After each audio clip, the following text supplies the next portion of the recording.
Hello बच्चों, आप सभी को जय श्री शाम, जय श्री कृष्णा। आई होप अच्छे से प्रिपरेशन चल रही होगी।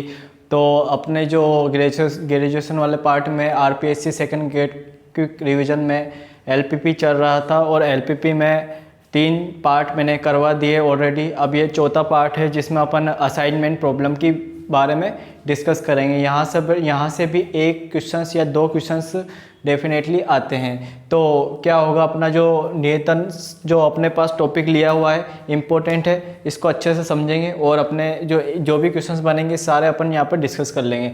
तो यहाँ पर ध्यान देना, नियतन समस्या, इसको बोलते हैं असाइनमेंट प्रॉब्लम्स, है ना।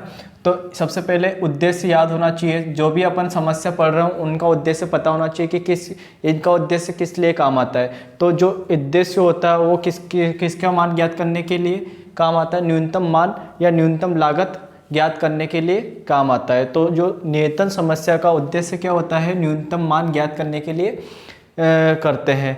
फिर उसके बाद है कि जो नियतन समस्या है असाइनमेंट प्रॉब्लम, तो इसकी विधि definitely first grade and second grade में हर बार आया हुआ है कि नियतन समस्या को अन्य नाम या किस नाम से जाना जाता है या इसकी विधि क्या है। तो हंगेरियन विधि, तो जहाँ भी तुम्हें हंगेरियन विधि दिखे तो उसको बोलेंगे अपन नियतन समस्या। तो नियतन समस्या को किस विधि से द्वारा हल किया जाता है, हंगेरियन विधि द्वारा। फिर इसको बोलेंगे मैट्रिक्स। जैसे परिवहन समस्या को मैट्रिक्स बनती थी, इसी प्रकार नियतन समस्या में मैट्रिक्स बनेगी। तो वहाँ पर भी अपन बोलते हैं, और परिवहन समस्या के जो मैट्रिक्स का नाम था प्रभाविता या फिर लागत मैट्रिक्स। तो यहाँ पर भी इसका नाम वही रहेगा, प्रभाविता या फिर लागत मैट्रिक्स। और वहाँ पर परिवहन समस्या में दोनों प्रकार की बनती थी, आयताकार और वर्गाकार। यहाँ पर ओनली किस आकार की बनेगी बेटा, और वर्गाकार आकार की। अब बात करते हैं, यहाँ पर ध्यान देना, सबसे इम्पोर्टेंट बात है कि नियतन समस्या को किसी भी एलपीपी को या नियतन समस्या से सोल्व करने के लिए क्या होना चाहिए, इसमें व्यक्तियों की संख्या किसके बराबर होनी चाहिए, कार्यों की संख्या। तो जितने व्यक्ति होंगे उतने ही कार्य किए जाएंगे, है ना। अगर 2 व्यक्ति होंगे तो 2 कार्य दिए जाएंगे। तो जितने व्यक्ति होंगे, व्यक्तियों की संख्या होगी, उतनी ही क्या होगी, कार्यों की संख्या। तो सबसे पहले आवश्यक प्रतिबंध इंपॉर्टेंट है यहाँ से कि नियतन समस्या का जो आवश्यक प्रतिबंध होता है उसमें क्या होता है, व्यक्तियों की संख्या बराबर कार्यों की संख्या।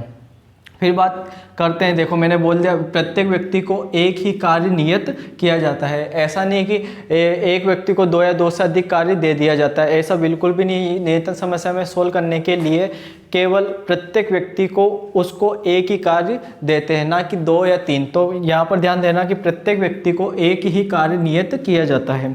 अब अगर असंतुलित नियतन समस्या कब होगी, जब व्यक्तियों की संख्या और कार्यों की संख्या बराबर नहीं हो। अगर ऐसी नियतन समस्या अपन को प्राप्त हो कि व्यक्तियों की संख्या ज़्यादा हो और कार्यों की संख्या कम हो या फिर बराबर नहीं हो, तो अपन ऐसी कंडीशन को बोलेंगे असंतुलित नियतन समस्या। फिर मैंने अब बात करी, यहाँ पर ध्यान देना, इसका जो मानक रूप होता है, इसका मानक रूप होता है।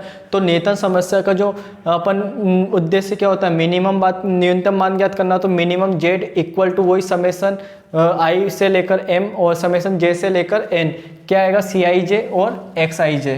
तो मिनिमम इक्वल टू सी आई जे और एक्स आई जे। सी आई जे जो किसको रिप्रेजेंट कर रहा है कि आयव्यय व्यक्ति द्वारा जेवा कार्य करने का समय। तो यहाँ पर जो आय व्यक्ति है उसके द्वारा कोई जेवा कार्य कर रहा होगा तो उसका जो समय होगा, यहाँ पर सी आई जे से व्यक्त कर रहे हैं। यहाँ पर इनका जो एक्स आई जे का समेसन होगा 1 और यहाँ पर भी एक्स आई जे का समेसन होगा जे से लेकर एम और आई से लेकर एम। तो इनका समेसन कितना आएगा, 1। तो ये ध्यान बात रहना, परिवहन समस्या में तो आता है ए आई और बी आई आता था, लेकिन नियतन समस्या में क्या आएगा, 1 1। अब ध्यान देना, एक्स आई जे जो होगा किसके रिप्रेजेंट कर रहा है, अगर 1 कब आएगा बेटा और 0 कब आएगा। तो जब किसी व्यक्ति को कोई कार्य नियत करते हैं तो उसका मान क्या आता है, 1 आता है। अगर किसी व्यक्ति को कोई भी कार्य नियत नहीं करते हैं तो उसका मान क्या आएगा, 0। तो ऐसी कंडीशन में जब कार्य नियत कर रहे हैं तो 1 आ जाएगा, अगर कार्य नियत नहीं कर रहे हैं तो क्या आएगा, 0 आएगा। अब एक क्वेश्चन बनता है अपने पास फर्स्ट ग्रेड 2018 में कि एम व्यक्तियों को एम कार्य, क्या एम व्यक्तियों को कितने कार्य दिए जाने के, एम कार्य दिए जाने के तरीके, जबकि एक व्यक्ति को एक ही कार्य मिले। तो कहने का मतलब क्या है कि जैसे कि कितने एम व्यक्ति है उनको एक एक कार्य दिया जाता है, तो और उनको केवल एक ही कार्य नियत करते हैं, तो एम व्यक्ति और एम कार्य किए जाते हैं, तो कितनी संभावना हो सकती है फैक्टोरियल एम, तो फैक्टोरियल एम प्रकार का अपन कार्य दे सकते हैं। तो यहाँ पर ऑप्शन होगा फैक्टोरियल एम, ध्यान रखना। अब आगे यहाँ पर मैंने एक नोट डाल रखा है,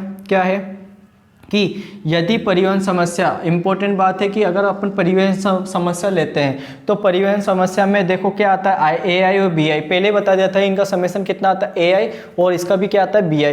तो देखो यहाँ पर क्या बस फर्क क्या है, बाकी उद्देश्य फलन वो का वही परिवहन समस्या और नियतन समस्या का सेम है, लेकिन फर्क है यहाँ पे इन समेशन कितना आ रहा 1, और वहाँ पर अपने पास परिवहन समस्या में ए आई बराबर बी जे अगर 1 आ जाए तो और n बराबर m ले ले तो परिवहन समस्या किस में बदल जाएगी बेटा, नियतन समस्या में बदल जाती है। तो बस ये इसी लैंग्वेज को दर्शाया गया है कि अगर परिवहन समस्या को नियतन समस्या में बदलना है तो कुछ भी नहीं करना, ai और bi की जगह क्या लेना है 1 लेना है, तो परिवहन समस्या नियतन समस्या बदल जाएगी।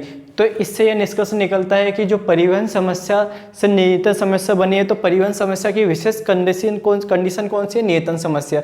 तो अतः परिवहन समस्या नियतन समस्या परिवहन समस्या की विशेष स्थिति है। क्लियर है। तो यहाँ पर अपन ने बेसिक बात करी है और कुछ 2-3 बातें इंपॉर्टेंट है जो हर बार क्वेश्चंस में एग्जाम में आती है, उसका भी अपन डिस्कस करते हैं।